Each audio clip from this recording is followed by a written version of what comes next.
चलिए जानते हैं आज देश और दुनिया की सिलेक्टेड काम की और महत्वपूर्ण 25 बड़ी खबरों को सिर्फ 10 मिनट में। पर अभी तक आपने इस वीडियो को लाइक नहीं किया है तो लाइक कर दें और इस चैनल को सब्सक्राइब भी कर लीजिए। मुंबई के बांद्रा टर्मिनल में मची भगदड़, 10 यात्री घायल। प्लेटफॉर्म नंबर 1 पर हादसा, गोरखपुर जा रही ट्रेन में चढ़ने के लिए अफरा तफरी मची। जी हाँ दोस्तों, मुंबई के बांद्रा टर्मिनल पर रविवार सुबह मची भगदड़ में 10 यात्री घायल हो गए थे। इनमें से 5 का इलाज चल रहा है, 3 घायलों को छुट्टी दे दी गई है। भाभा अस्पताल के सीएमओ डॉक्टर सुशील के मुताबिक 2 गंभीर घायलों को केईएम अस्पताल रेफर कर दिया गया। दरअसल दोस्तों, हादसा प्लेटफॉर्म नंबर 1 पर सुबह करीब 6 बजे हुआ। अधिकारियों ने बताया कि प्लेटफॉर्म पर गोरखपुर बांद्रा एक्सप्रेस आई थी। इसमें चढ़ने के लिए यात्रियों के बीच भगदड़ मच गई। वहीं दोस्तों, इधर भगदड़ मचने पर शिवसेना उद्धव ठाकरे ग्रुप के आदित्य ठाकरे ने एक्स पर एक पोस्ट में लिखा, काश की रेल मिनिस्टर एक रेल मंत्री होते। बांद्रा की घटना यही दर्शाती है कि मौजूदा रेल मंत्री कितने अक्षम है। बीजेपी ने चुनाव के लिए अश्विनी वैष्णव को बीजेपी महाराष्ट्र का प्रभारी बनाया है, लेकिन हर हफ्ते रेलवे के साथ कोई न कोई दुर्घटना होती रहती है। यह कितनी शर्म की बात है कि हमारा देश ऐसे अक्षम मंत्रियों के हाथों में है। चलिए दोस्तों, जान लेते हैं अगली खबर। इजरायली हमले का मकसद पूरा हुआ, ईरान को हुआ बड़ा नुकसान, बोले प्रधानमंत्री बेंजामिन नेतन्याहू। जी हां दोस्तों, इजराइल के प्रधानमंत्री बेंजामिन नेतन्याहू ने ईरान पर किए गए एयर स्ट्राइक को सफल करार दिया है। उन्होंने कहा है कि हमले का जो भी उद्देश्य था वो पूरा हो गया।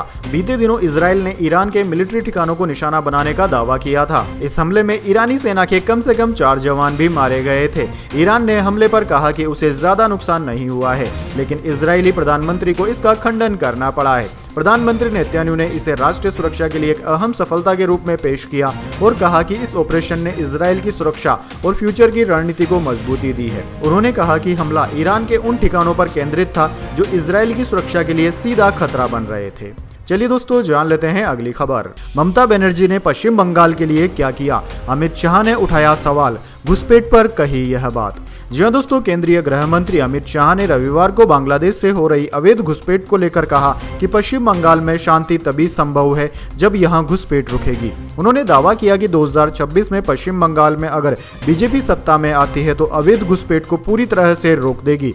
दरअसल दोस्तों, केंद्रीय गृह मंत्री अमित शाह रविवार को उत्तर 24 परगना जिले के पेट्रोपोल में लैंडपोर्ट पर नए यात्री टर्मिनल भवन और मैत्री गेट का उद्घाटन करने पहुंचे थे। अपने संबोधन में अमित शाह ने भ्रष्टाचार के मुद्दे पर तृणमूल कांग्रेस और मुख्यमंत्री ममता बनर्जी पर तीखा हमला बोला।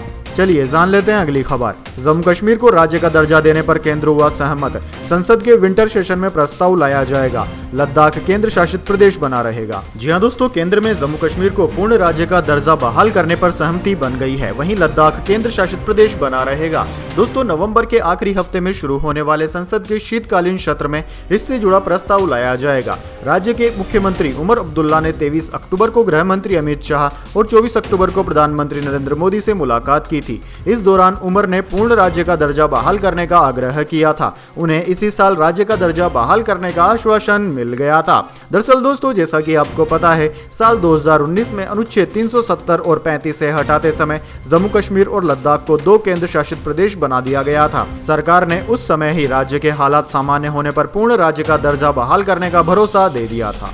चलिए दोस्तों, जान लेते हैं अगली खबर। ओडिशा में चक्रवात दाना से 36 लाख लोग हुए प्रभावित, 14 जिलों में बाढ़ का कहर, बेघर हुए लोग। जी हां दोस्तों, ओडिशा बीते दिनों आई चक्रवात दाना और उसके बाद आई बाढ़ ने राज्य के 14 जिलों में तबाही मचा रखी है, जिससे कुल मिलाकर 35.95 लाख लोग प्रभावित हुए हैं। राज्य के राजस्व और आपदा प्रबंधन मंत्री सुरेश पुजारी ने रविवार को यह जानकारी दी। न्यूज एजेंसी की रिपोर्ट के मुताबिक मंत्री ने बताया कि 8,10,896 लोगों को सुरक्षित निकालकर 6,210 चक्रवात राहत केंद्रों में पहुंचाया गया है। मंत्री का कहना है कि सबसे अधिक प्रभावित जिलों में केंद्रापाड़ा, बालासोर और भद्रक शामिल है, लेकिन अभी तक किसी भी मानव जीवन की हानि की सूचना नहीं मिली है। चलिए दोस्तों, जान लेते हैं अगली खबर। सीजीआई बोले, सरकार के प्रमुख से मिलना डील होना नहीं है, वे न्यायपालिका के लिए बजट देते हैं, अगर लेटर पर निर्भर रहेंगे तो काम नहीं होगा। जी हां दोस्तों, सीजीआई डीवाई चंद्रचूड़ ने कहा है कि सरकार के प्रमुख जब हाईकोर्ट या सुप्रीम कोर्ट के चीफ जस्टिस से मिलते हैं तो इन मुलाकातों में राजनीतिक परिपक्वता होती है। मुंबई के एक कार्यक्रम में सीजीआई ने कहा कि हम राज्य या केंद्र सरकार के मुखिया से मिलते हैं तो इसका अर्थ यह नहीं है कि कोई डील हो गई है। चीफ जस्टिस ने यह भी कहा कि हमें राज्य के सीएम के साथ बातचीत करनी होती है क्योंकि वे न्यायपालिका के लिए बजट देते हैं। यदि मुलाकात न करके केवल लेटर्स पर निर्भर रहें तो काम नहीं होगा। चलिए दोस्तों जान लेते हैं अगली खबर। नीता अंबानी ने नई स्वास्थ्य सेवा योजना का किया ऐलान। 1 लाख महिलाओं सहित हजारों बच्चों किशोरियों को होगा फायदा। जी हाँ दोस्तों, रिलायंस इंडस्ट्रीज के चेयरमैन मुकेश अंबानी देश के सबसे अमीर कारोबारी हैं और उनकी पत्नी नीता अंबानी रिलायंस फाउंडेशन की चेयरपर्सन के तौर पर सामाजिक विषयों के लिए महत्वपूर्ण कार्य कर रही है। इसी कड़ी में रिलायंस फाउंडेशन के 10 साल पूरे होने के उपलक्ष्य में एक बड़ा सोशल इनिशिएटिव नीता अंबानी की ओर से लिया जा रहा है। दरअसल दोस्तों, बच्चों और टीनेजर्स के साथ ही महिलाओं के लिए जांच और ट्रीटमेंट की सुविधाएं मुफ्त दी जाएंगी। Sir H.N.. रिलायंस फाउंडेशन अस्पताल की 10वीं सालगिरह के मौके पर नीता अंबानी ने 1 लाख से ज्यादा महिलाओं को मुफ्त जांच और इलाज का वादा किया है। चलिए दोस्तों जान लेते हैं अगली खबर। 50 फ्लाइट्स को बम की धमकी, इंडिगो की 18, विस्तारा की 17 और आकाशा की 15 फ्लाइट्स शामिल। 14 दिन में 350 से ज्यादा धमकियां मिली।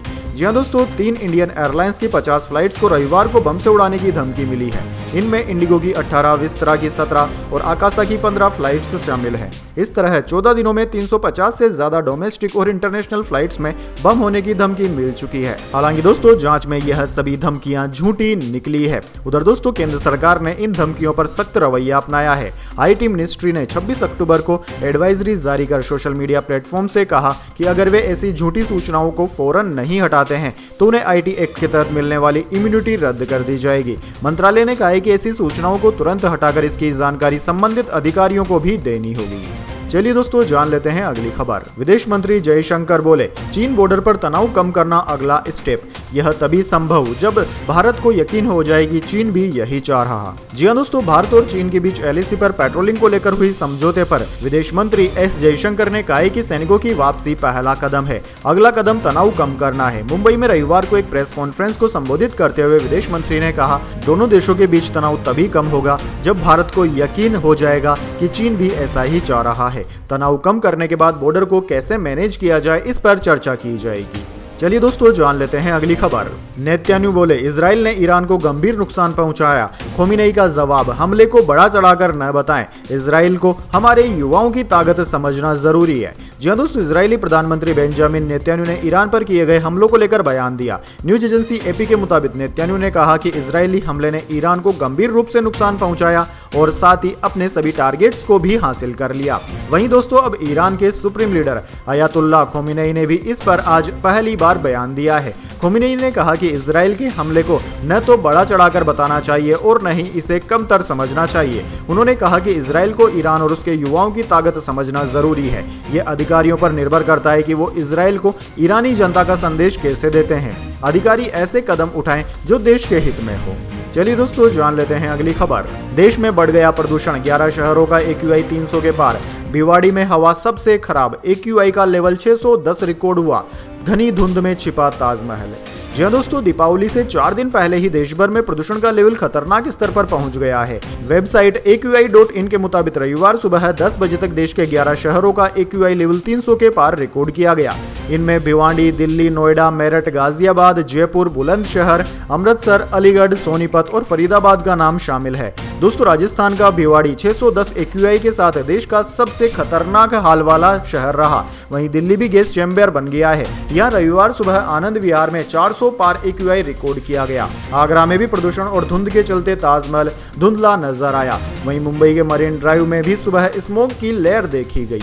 चलिए दोस्तों जान लेते हैं अगली खबर। बाबा सिद्दीकी हत्याकांड की साजिश लॉरेंस के भाई ने रची थी। पुलिस बोली, कनाडा में बैठे अनमोल ने सिद्दीकी के घर की रेकी भी कराई थी।